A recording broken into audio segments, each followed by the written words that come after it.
Assalamualaikum warahmatullahi wabarakatuh. Kembali dengan saya Ahmadi. Ya, sekarang saya akan melanjutkan pembahasan yang kemarin tentang UTBK 2020 yang kualitatif ya, kuantitatif.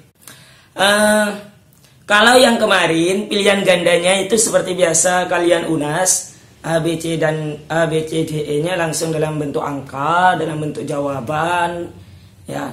Untuk selanjutnya saya akan membahas tentang UTBK kuantitatif 2020 yang pilihan gandanya atau opsionalnya itu misal ada yang berhubungan, dikasih dua pernyataan, yang jawaban A itu apakah pernyataan satu berhubungan dengan pernyataan dua, sama dengan lebih dari, ataukah informasi yang yang diberikan itu tidak mempengaruhi jawabannya, seperti itu ya.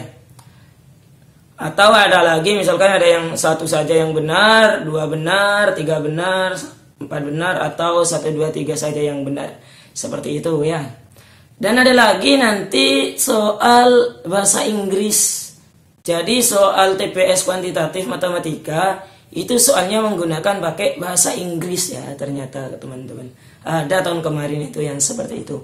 Jadi nanti saya akan bahas semuanya di situ ya. Ya, sekali lagi jangan lupa untuk berusaha belajar dan berdoa supaya nanti ujiannya lancar, berhasil dan diterima di jurusan yang diinginkan, nilainya bagus, amin. Iya, jangan lupa lagi nanti itu kalian sebelum masuk besok ya tanggal 5 Juli itu tes rapid. Sebelumnya itu seharusnya sekarang kalian sudah dapat hasilnya dari tes rapid itu, karena itu sangat penting untuk kepentingan bersama, kesehatan bersama. Ikuti aturan protokol yang sudah diberikan oleh panitia. Oke, sekarang kita masuk ke videonya, kita belajar. Oke.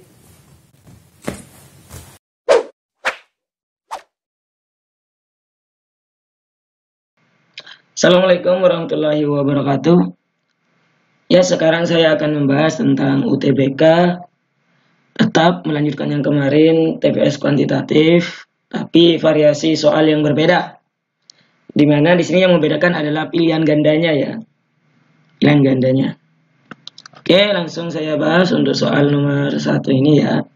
Misalkan pada segitiga di atas, apakah Z lebih dari X lebih dari Y?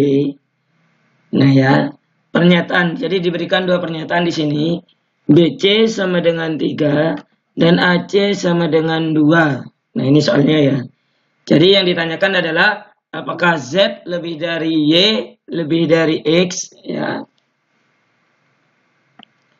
Dengan diberikan dua pernyataan, BC sama dengan 3 dan AC sama dengan 2. Pilihan gandanya itu adalah pernyataan satu saja cukup untuk menjawab pertanyaan, tetapi pernyataan 2 saja tidak cukup ya. Yang B, pernyataan 2 saja cukup untuk menjawab pertanyaan, tetapi pernyataan 1 saja tidak cukup.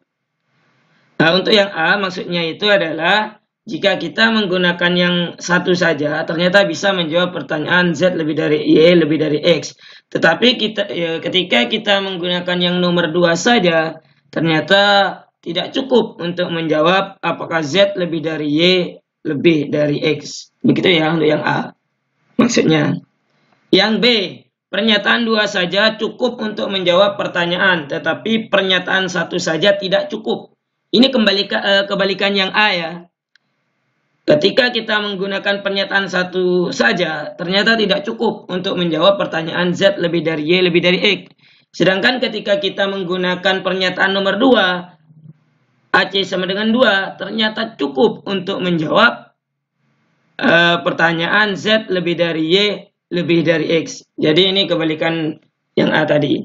Nah, untuk yang C, dua pernyataan bersama-sama cukup untuk menjawab pertanyaan, tapi satu pernyataan saja tidak cukup. Nah, ketika kita menggunakan keduanya, untuk yang C ya, ketika kita menggunakan pernyataan keduanya, BC sama dengan 3 dan AC sama dengan 2, ternyata cukup untuk menjawab pertanyaan Z lebih dari Y lebih dari X. Tetapi ketika kita hanya menggunakan salah satu, itu tidak cukup untuk menjawab Z lebih dari Y lebih dari X. Begitu ya maksud yang C. Jadi kita harus perlu paham nih apa yang dimaksud dari pilihan ganda ini ya. Yang D, pernyataan satu saja cukup untuk menjawab pertanyaan. Dan pernyataan dua saja cukup.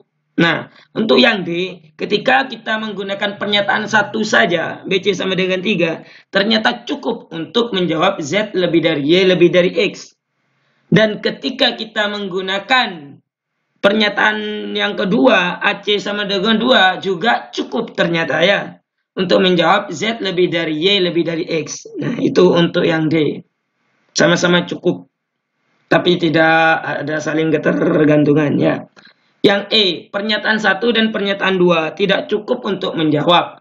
Jadi ketika kita menggunakan pernyataan 1 dan 2 ini tidak cukup sama sekali untuk menjawab apakah Z lebih dari Y lebih dari X. Gitu ya. Nah, bagaimana cara menjawab pertanyaan ini? Nah, kita bahas ya bareng-bareng. Yang pertama, jika diketahui 1 BC sama dengan 3, maka ini belum dapat menjawab pertanyaan apakah Z lebih dari Y lebih dari X. Kita menggunakan pernyataan 1 ya. Karena masih banyak kemungkinan yang akan terjadi. Karena ini adalah segitiga, untuk mengetahui sudutnya, semua sudut ini ya, berarti kita harus tahu hubungan ini, setiap sudut ini berhubungan dengan sisi yang di depannya ya. Jadi Z itu berhubungan dengan BC, X berhubungan dengan AB, dan Y berhubungan dengan CA ya, atau AC. Jadi ketika yang diketahui hanya BC saja, maka ini tidak cukup untuk menjawab Z lebih dari Y lebih dari X, karena akan banyak kemungkinan yang akan terjadi ya. Jadi tidak bisa menjawab Z lebih dari Y lebih dari X. Nah, jika diketahui AC sama dengan 2, maka ini juga belum cukup untuk menjawab Z lebih dari Y lebih dari X. Ya. Jadi ketika kita menggunakan pernyataan nomor 2 saja, AC sama dengan 2, ternyata ini tidak cukup. Sama halnya dengan yang nomor 1 tadi. Masih banyak kemungkinan yang akan terjadi. Ya, kalau hanya yang diketahui adalah AC. Garis AC ya, besar AC. Nah, sekarang jika diketahui AC sama dengan 2 dan BC sama dengan 3, sekarang kita gunakan kedua-duanya ini ya. Maka besar sudut X dipengaruhi oleh panjang AB. Nah, jika AC sama dengan 2 dan BC sama dengan 3, kan yang tidak diketahui AB. Nah, X ini ya. Nah, untuk mencari nilai X itu kan berhubungan dengan AB. Bagaimananya ya. Jadi, 2 plus 3 itu lebih dari AB. Itu sifat sisi segitiga ya. Sifat segitiga ini. Sifat kesegitigaan. Jadi 2 tambah 3 lebih dari AB. Jadi AC ditambah BC itu lebih dari AB ya. Sehingga AB kurang dari 5. AB kurang dari 5. Nah, 2 ditambah AB lebih dari 3. Ini juga ketidaksamaan segitiga ya. 2 tambah AB lebih dari 3. Sehingga AB lebih dari 1. Nah, dari dua pernyataan ini kita dapat, dari dua pernyataan di atas ini diperoleh, jadi AB itu antara 1 sampai 5 ya. Masih banyak juga kemungkinannya nilai AB ya. Antara 1 sampai 5 itu bisa 2, 3, 4, 4,5, 3,5, 2,5, 1,5, 1,6, 1,7, banyak sekali ya. Jadi belum cukup untuk menjawab apakah Z lebih dari Y lebih dari X ya. Jadi untuk menentukan ini kita harus tahu AB-nya itu yang jelas seperti apa ya. Karena di sini juga setelah menggunakan keduanya juga tidak cukup untuk menjawab pertanyaan Z, Y dan X, maka jawaban yang jadi jawaban yang tepat dari pernyataan itu adalah yang E. Yang ini ya. Pernyataan 1 dan pernyataan 2 tidak cukup untuk menjawab apakah Z lebih dari Y lebih dari X. Itu untuk variasi soal yang nomor 1. Seperti ini pilihan gandanya ya. Untuk yang nomor 2 kita lanjut. Nah, manakah di antara pernyataan berikut yang benar untuk semua bilangan asli N? 1, 2n kuadrat plus 2n tambah 1 adalah ganjil. N plus 1 kuadrat tambah n adalah ganjil. Yang ketiga, 4n kuadrat tambah 2n adalah genap. 2n tambah 1 dikuadratkan adalah genap. Jadi di antara 1, 2, 3, dan 4 ini manakah yang benar? Itu untuk variasi soal yang nomor 2 ya. Nah, kita bahas bareng-bareng. Yang pertama, kita bisa dengan uji nilai ambil n sama dengan 1 untuk perwakilan bilangan ganjil dan n sama dengan 2 untuk perwakilan bilangan genap. Ini pada bilangan asli ya. Jadi kita uji satu-satu ini ya. Ini cara yang pertama. Nah, n-nya untuk nomor 1, n-nya diganti dengan 1 dulu. 2 kali 1 kuadrat tambah 2 kali 1 tambah 1, itu hasilnya adalah 5. 5 adalah ganjil, betul. Nah, ketika n-nya diganti genap, apakah menghasilkan bilangan ganjil juga? Kita cek. 2 dikali 2 kuadrat, 2 kuadrat ini 4. Tambah 2 kali 2 juga 4, jadi 2 kali 4, 8 tambah 4, 12 tambah 1 sama dengan 13 adalah ganjil. Betul ya? Jadi yang nomor 1, 2n kuadrat plus 2n plus 1 adalah ganjil, adalah betul. Nah, untuk yang 2 kita cek untuk n sama dengan 1 dan n sama dengan 2-nya. Jadi n 1 ditambah 1 sama dengan 2. 2 kuadrat ditambah 1 sama dengan 5. Betul ya, 5 adalah bilangan ganjil. Kita cek untuk n sama dengan 2. Jadi 2 tambah 1, 3. 3 kuadrat adalah 9. Ditambah 2, 11. Adalah ganjil juga, betul. Jadi pernyataan 2 juga betul ternyata. 1 dan 2 betul.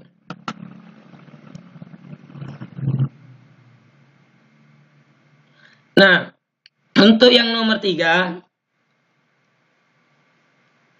4 kali 1 kuadrat ditambah 2 kali 1 sama dengan 6 adalah genap. Betul ya? Jadi n-nya di sini diganti dengan 1. 1 kuadrat kali 4, 4. 2 kali 1, 2. 4 tambah 2, 6. Betul sekali. Nah, untuk n sama dengan 2. 4 dikali 2 kuadrat ditambah 2 kali 2 sama dengan 20. Betul ya? 16 tambah 4 sama dengan 20 adalah genap. 1, 2, 3. Betul. Sekarang apakah 4 juga betul? 2 kali 1, 2. Ditambah 1, 3. 3 kuadrat sama dengan 9. 9 adalah genap. Salah. Ternyata pernyataan nomor 4 adalah salah. Jadi, bisa ini nanti jawabannya berarti 1, 2, dan 3 benar. Dan 4 salah. Ya. Bisa juga dengan menggunakan sifat bilangan ganjil dan genap. Contohnya, 2 ini kan bilangan genap. Berapapun n-nya untuk n bilangan asli itu pasti hasilnya genap ya. Ini juga genap. Genap ditambah ganjil hasilnya ganjil. Betul ya? Karena genap tambah ganjil itu ganjil. Itu sifat bilangan genap atau sifat bilangan ganjil. Nah, ini n tambah 1. Di sini adalah n itu adalah misalkan n-nya ganjil. N-nya ganjil ya. Ganjil ditambah ganjil berarti kan ganjil. N plus 1 itu yuk. Ganjil ditambah ganjil genap maksudnya. Ganjil ditambah ganjil genap. Genap dikuadratkan genap. Ditambah ganjil adalah bilangan ganjil. Betul kan ya? Betul. Kalau n-nya di sini genap. Genap tambah ganjil itu ganjil. Ganjil dikuadratkan. Masih ganjil lagi. Ditambah genap. Ganjil ya. Itu sifat bilangan ganjil dan genap. Caranya seperti itu. Nanti hasilnya sama ya. Jadi 1, 2, 3 ini benar dan 4 salah. Jadi nanti jawabannya hanya 1, 2, 3 yang benar ya. Itu untuk nomor 2. Variasi soal nomor 2. Nah, untuk yang nomor 3. Untuk pembuat 1 cangkir kopi diperlukan kopi 3 sendok dan krimer 2 sendok. Telah digunakan kopi 5 sendok dan krimer A sendok untuk membuat beberapa cangkir kopi. Manakah hubungan yang benar antara kuantitas P dan Q berikut berdasarkan informasi yang diberikan? P di sini adalah 3 ya. Ini P adalah bilangan lain ya. Q sama dengan 10. Q juga bilangan lain yang ditentukan di sini adalah 10. Jadi kita perlu mencari nilai A di sini. Bagaimana cara mencari nilai A? Ini sudah diketahui hubungannya ya. Kopi diperlukan kopi 3 sendok dan krimer 2 sendok. Telah digunakan kopi 5 sendok dan krimer A sendok. Berarti kita perlu mencari nilai A nanti. Nah, untuk pilihan yang A, P lebih dari Q. B, Q lebih dari P. C, P sama dengan Q, D, informasi yang diberikan tidak cukup untuk memutuskan salah satu dari 3 pilihan di atas. Jadi hubungannya antara P dan Q itu seperti apa nanti ya? Kita cari. Nah, untuk membahasnya kita perlu mencari nilai A di sini. A-nya ini berapa ya? Nah, untuk membuat satu cangkir kopi diperlukan kopi 3 sendok dan krimer 2 sendok. Artinya banyak krimer adalah 2/3 dari banyak kopi ya. Jadi 2/3 dari banyak kopi, banyak krimernya. Diketahui kopi yang sudah digunakan adalah 5 sendok. Nih, 5 sendok dan krimernya A sendok. Berarti di sini untuk mencari A, hanya kok A besar ya, nggak apa-apa ya. Untuk mencari nilai A di sini 2/3. Tadi kan perbandingannya krimer sama dengan 2/3 dari banyak kopi ya. Di sini krimernya itu A ya. Jadi A sama dengan 2/3 kalinya kopi. Kopinya di sini adalah 5. 2/3 kali 5 sama dengan 10/3 sendok. Ternyata krimer yang dibuat atau nilai A itu adalah 10/3. Di sini yang diminta adalah P, di mana P adalah 3A ya. Jadi P sama dengan 3A, 3 kali 10/3 sama dengan 10. Ternyata diketahui P-nya sama dengan 10. Jadi P sama dengan Q jawabannya. P10 dan Q10. Itu untuk jenis soal yang nomor 3. Nah, ternyata di UTBK TPS tahun kemarin itu ada yang bahasa Inggris ya. Ada yang bahasa Inggris. Biasanya kalau soalnya bahasa Inggris itu pertanyaannya sangat mudah. Namun kita diminta terampil untuk berbahasa Inggris di sini. Tidak tahu alasannya kenapa. Ya. Nah, pembahasannya ini, which of the following has the greatest value? Artinya apa ya? Manakah di pernyataan di bawah ini yang maksudnya ya, yang memiliki nilai tertinggi, greatest value, nilai tertinggi. Bahasa Inggris saya agak sedikit buruk maksudnya. Artinya ini di antara ABCD ini manakah yang lebih tinggi ya. Pokoknya kita mengerti maksudnya ya. Nah, di sini 2/66 itu sama dengan, kita ubah ya. Jadi diubah disamakan. 2/66 itu sama saja dengan 2/6 dipangkatkan lagi 11 kan ya. Dipangkatkan lagi 11. Jadi ide awalnya ini nanti kita akan ubah ke dalam pangkat 11 semua. 2/6 sendiri adalah 64. Berarti 2/66 itu sama saja dengan 64 pangkat 11. Yang kedua, 3/55. Nah, ini diubah menjadi 3/5 pangkat 11. Sama saja kan ya. 3/5 pangkat 11. 3/5 sendiri adalah 2/3. Jadi 3/55 itu sama saja dengan 2/3 pangkat 11. Nah, untuk yang ketiga, 4/4 itu diubah menjadi 4/4 dipangkatkan lagi 11 ya. 4/4 sendiri itu adalah 256. Jadi 4/4 sama dengan 256 pangkat 11. Nah, untuk yang 5/33 itu diubah menjadi 5/3 pangkat 11. Sehingga 5/3 sendiri adalah 125. Jadi 5/33 sama dengan 125 pangkat 11. Nah, ini untuk 6/22. 6/22 diubah menjadi 6/2 pangkat 11 ya. Sama dengan 6/2 sendiri adalah 36. 36 pangkat 11. Jadi jawaban yang paling tinggi di sini karena pangkatnya sudah sama. Jawaban paling tinggi adalah 4/44 ya. 256 di sini paling tinggi ya. Jadi jawabannya adalah C. Ya, bagaimana dari pembahasan tadi? Apakah kalian sudah paham? Saya harap kalian paham semuanya dan bisa membantu teman-teman sekalian untuk belajar menghadapi UTBK ini. Ya, sekian dari saya. Semoga semuanya bermanfaat. Semoga semuanya lancar acaranya, besok ujiannya, tesnya, dan diberikan kemudahan, kelancaran, dan diterima di jurusannya masing-masing. Oke, terima kasih. Itu saja dari saya. Assalamualaikum warahmatullahi wabarakatuh. Tetap semangat ya.